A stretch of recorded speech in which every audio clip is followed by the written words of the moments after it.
আমি আজকে মশার সাথে সাক্ষাৎ করছিলাম। আমি তাদেরকে জিজ্ঞাসা করলাম, তোমরা ময়লা পানিতে ডিম পাড়ো কেন? মশা বলল, কারণ ভালো পানিতে ডিম পারলে মানুষ সিদ্ধ করে খেয়ে নিতে পারে। আমি তাদেরকে জিজ্ঞাসা করলাম, মশার কোয়েলে তোমরা মরো না কেন? মশা বলল, আমরা যদি মরে যাই তাহলে কোয়েলের ফ্যাক্টরি বন্ধ হয়ে যাবে। আমি আবারও তাদেরকে প্রশ্ন করলাম, তোমরা মানুষের কানের কাছে এসে জ্ঞান জ্ঞান করো কেন? মশা বলল, কারণ মানুষের পায়ের কাছে কিংবা অন্য কোথায় জ্ঞান জ্ঞান করলে মানুষ শুনতে পায় না, তাই। আমি তাদেরকে জিজ্ঞাসা করলাম, আমি শুনেছি পুরুষ মশারা নাকি রক্ত খায় না, তাহলে ওরা কি খায়?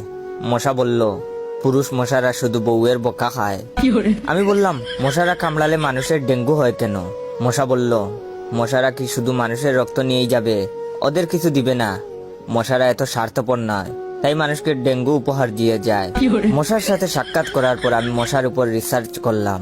মশা অনেক ধরনের হয়, যেমন পড়তে বসলে যে মশায় কামড়ায় তারা হলো অশিক্ষিত মশা, খেতে বসলে যে মশা কামড়ায় তারা হলো ক্ষুধার্ত মশা, ঘুমানোর পর যে মশা কামড়ায় তারা হলো কাপুরুষ, জেগে থাকা অবস্থায় যে মশা কামড়ায় তারা সাহসী, মশারির মধ্যে যে মশা কামড়ায় তারা হলো অতিরিক্ত শেষরা, মাঝরাতে যে মশা কামড়ায় তারা হলো সিঙ্গেল, টয়লেটে যে মশা কামড়ায় তারা হলো নির্লজ্জ, দিনের বেলা যে মশা কামড়ায় তারা একটা ছোট লোক।